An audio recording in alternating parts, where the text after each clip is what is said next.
구독, 좋아요, 알림 설정, 댓글까지 부탁드리겠습니다.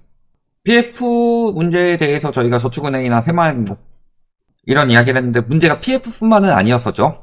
뭐 상호금융도 마찬가지고. 그런데 PF 문제만 가지고 이야기하진 않아요. PF 문제도 있어서 가뜩이나 불안한데 다른 문제가 겹치는 곳들에 대해서 저희가 이야기를 하고 있는데 지금 보험사 쪽에 PF 외적인 문제들이 또 계속 터져 나오고 있다. 다만 보험사 실적이 엄청 좋다고 하는데 그 이면에 깔린 그런 이야기들까지 전반적으로 같이 보도록 하겠습니다. 자, 보험사의 해약 환급금이 45조를 돌파했다고 합니다. 그래서 금리나 물가 상승이 심각하니까 금리 올라가면 비소비 지출이 늘어나고 물가 올라가면 소비 지출이 늘어나는데 소득은 그만큼 따라가고 있지 않죠. 그래서 생보사 22곳이 지급한 해약 환급금 규모를 봤더니 45조 3,318억 원으로 집계가 됐다. 물론 해약하면 보험사가 개이득이긴 합니다. 그런데 그럼에도 불구하고 해약을 해가지고 일단은 돌려줘야 되면 이득을 보긴 봤지만 당장 나갈 돈이 생겨난다는 소리죠. 여기에 누적 효력 상실 환급금, 그러니까 비자발적으로 보험료 못 내고 막 이래가지고 효력 상실 환급금 된 게 또 1조가 넘어간다. 그래서 합치면 47조 가량이 지금 보험사에서 돌려줘야 되는 돈이죠. 그리고 이렇게 해약 환급금이 늘어난 이유는 경제가 워낙 안 좋으니까 그렇게 된 거죠. 자, 작년 지표를 보니까요, 고물가 고금리가 심각해서 들먹었다. 먹거리 소비가 2년째 감소 중이다. 작년뿐만이 아니라 재작년부터 먹거리 소비가 계속 감소되고 있고, 재작년에 2.5% 감소했는데 작년에 2.6%로 감소폭이 커졌다는 소리죠. 왜냐면은 재작년보다 작년에 물가가 덜 올랐어요? 덜 오른 거지 안 오른 게 아니죠. 떨어진 게 아니에요. 그러니까 10만원 하던 게 15만원 했다가 18만원 했으면 상승폭이 50%에서 20%로 줄었지만 실질적으로 가격 부담은 15만원일 때보다 18만원일 때가 더 비싸죠. 이런 느낌인 거고, 그러니까 좀 더 덜 사서 덜 먹든가 아니면 좀 더 저품질로 저렴하게 갈아타든가 이런 형국이 생겨나고 있는 거다. 그러니까 물가가 계속 올라가고 금리가 계속 올라가니까 내가 쓸 수 있는 돈의 한계는 계속 줄어들고, 그러니까 돈이 부족하니까 대출이 늘어나고 대출 못 늘리죠. 대출을 못 늘리니까 보험 해약하고 있는 거다. 이것뿐만이 아니라 지금 장기 체납자들도 늘고 있다고 합니다. 8년 만에 처음으로 장기 체납자들이 늘고 있다. 세금 중에서 요즘에 가장 부담되는 세금이라고 하면 역시 부동산 관련 세금이죠. 집값이 너무 많이 올랐으니까. 그러니까 부동산 관련 세금, 집값이 올라갈 때는 혹시나 압류라도 걸릴까 열심히 내는데, 지금은 부담도 커지고 가격도 지지부진하니까 세금도 못 내고 이런 상황이 진행이 되고 있는 거죠. 그러니까 돈이 없어서 먹는 것도 줄이고, 그 다음에 세금도 못 내고 대출 연체도 계속 늘어나고 있고, 그러니까 보험 해약도 하고 있는 거고, 해약하지 않고 버티기 위해서 해약하지 않고 조금 더 혜택을 보려고 하지만 이런 경우도 있죠. 보험 약관 대출을 받는 경우. 그래서 지난해 생보사, 손보사 보험 계약 대출 잔액은 71조. 자, 해약이 45조. 그 다음에 비자발적 해약이 2조 정도. 그 다음에 보험 약관 대출이 71조. 계속 이렇게 불황형 대출, 불황형 해약이 나오고 있다. 경제가 이 모양 이 꼴이라는 소리예요. 그 타격이 보험사로 가고 있는 거고, 보험은 미래를 위해서 드는 거죠. 보험은 크게 손해보험과 연금보험이 있죠. 뭐 손해 쪽에는 뭐 실손보험도 있고 뭐 생명보험도 있고 또 뭐 상해보험도 있고 이런 것들, 뭐 화재보험이나 자동차보험 이런 것들 손해보험을 들든가, 아니면은 내가 늙고 은퇴했을 때를 대비해서 연금보험을 들든가, 어쨌든 미래를 대비하는 거죠. 근데 현재가 살기 힘들어지면은 미래를 포기하게 됩니다. 지금 출산율이 떨어진 것도 마찬가지예요. 내가 현재가 살기 버거우니까 자식을 낳고 미래를 도모하는 것이 힘드니까 애를 안 낳는 거죠. 특히 젊은 사람들. 그러니까 2030들한테 무리하게 뭐 집값 올라서 집 사라, 뭐 코인값 오르니까 코인 사라, 주식 오르니까 주식 사라 해가지고 잘 모르는 사람들을 투기판으로 끌어들였다. 공부해가지고 들어오는 건 투자지만 그냥 무조건 오르니까 일단 사라. 경험하면서 공부하는 거다. 이런 식으로 하게 되면요, 이거 오히려 눈 돌아가게 만들죠. 사람이 전두엽이 자극이 됩니다. 그래서 주식 중독자랑 도박 중독자의 뇌를 비교했더니 굉장히 흡사하게 나왔다고 합니다. 그런 것처럼 한 번 맛을 보면 끊지를 못한다. 도박처럼. 그러니까 삶이 팍팍해지고 미래를 포기하게 되는 거죠. 출산율 감소도 마찬가지고 지금처럼 보험 해약, 그 다음에 보험 약관 대출 같은 경우도 마찬가지죠. 그런 상황이다. 그래서 역대 최대 수준으로 보험 약관 대출이 들어갔고, 보험 약관 대출은 불황형입니다. 무조건 불황형이죠. 그래서 납입한 보험료보다 적어져서 지금 해약하는 것도 마찬가지고, 그 다음에 자금줄 막힌 가입자들이 손쉽게 접근할 수 있는 불황형 대출이기 때문에 해지 환급금 범위 내에서 대출을 받는다. 예를 들어서 보험사에 6천만 원을 냈어요.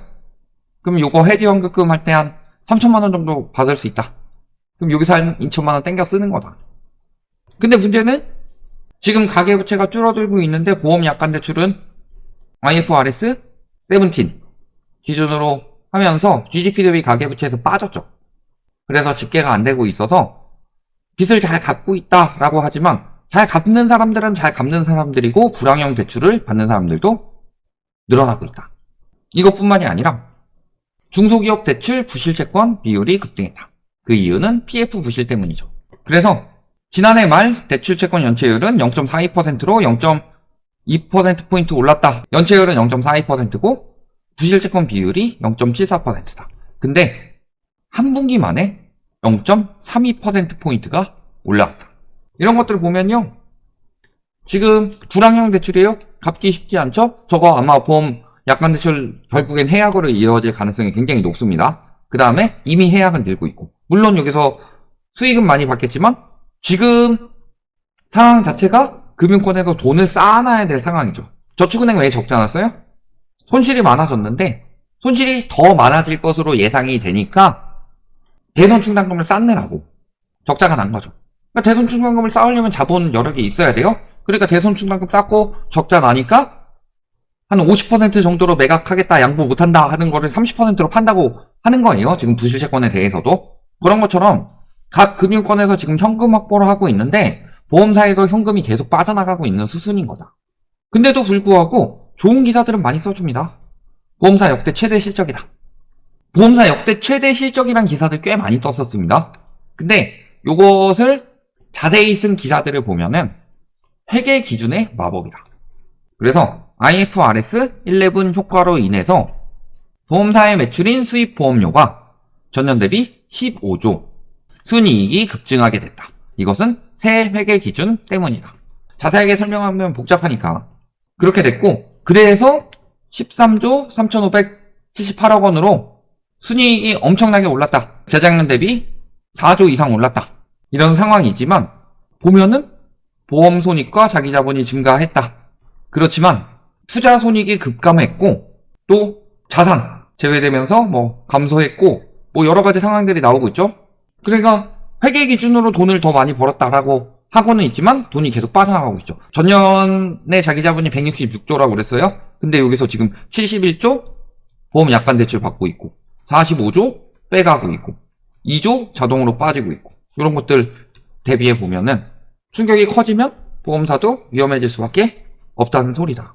그리고 실질적으로 실적 부풀리기도 많이 들어와 있었고, 그래서 소급법과 전진법 차이를 봤더니 전진법을 쓰면은 소급법 대비 떨어지는 경우도 있고 적자 전환하는 것도 있죠. 소급법으로 따졌더니 2,600억 정도의 수익이 났는데 전진법을 써보니까 57억 적자다.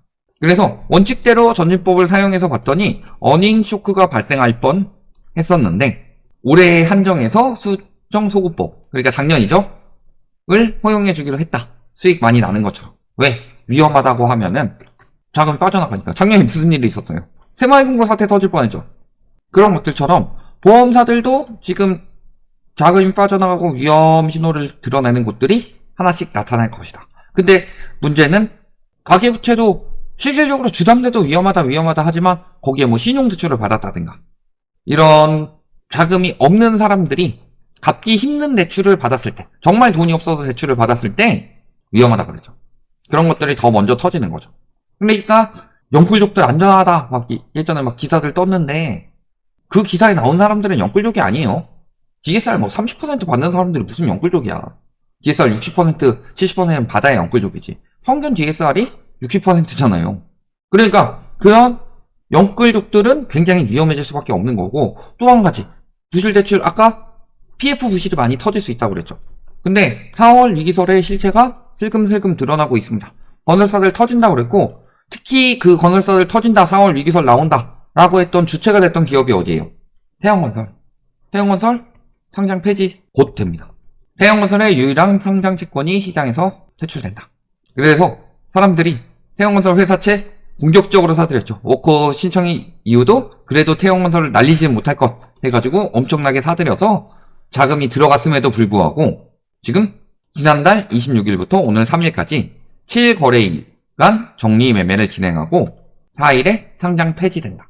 그러니까 지금 4월 위기설의 실체 또 슬금슬금 나오고 있는 거예요. 저런 것들이 하나 둘씩 터지기 시작하면 이 금융권으로 PF 위험하게 투자했던 금융권으로 번져가는데 보험사 역시도 마찬가지다. 그러니까 내가 지금 보험 가입했는데 내가 가입한 보험이 위험해질 수 있다든지, 혹은 내가 보험사에 투자를 했는데 그게 위험해질 수 있다든지, 이런 것들을 우리가 판명을 할 수 있는 눈을 길러야 된다. 그러니까 또 이러면은 보험사 다 망한다고 뭐 이런 게 아니에요. 모든 보험사 다 망하는 건 아니지만 보험사도 어느 정도 정리가 될 것이다. PF 부분에서 정리가 되면서 분명히 정리되는 보험사들도 꽤 나올 수밖에 없다. 자금이 들어갈 수 있는 상황이 아니기 때문에. 신규 또 가입이 돼야 되는데 가입이 잘 될 수 있는 상황이 아니죠. 있던 보험도 해지하는 와중에 새로 가입이 될 것이냐, 이런 것들 잘 생각해 보시면은 그때 경고했던 금융권 위기, 부실한 것들부터 하나씩 하나씩 드러나고 있는 거다. 이렇게 보시면 되겠습니다.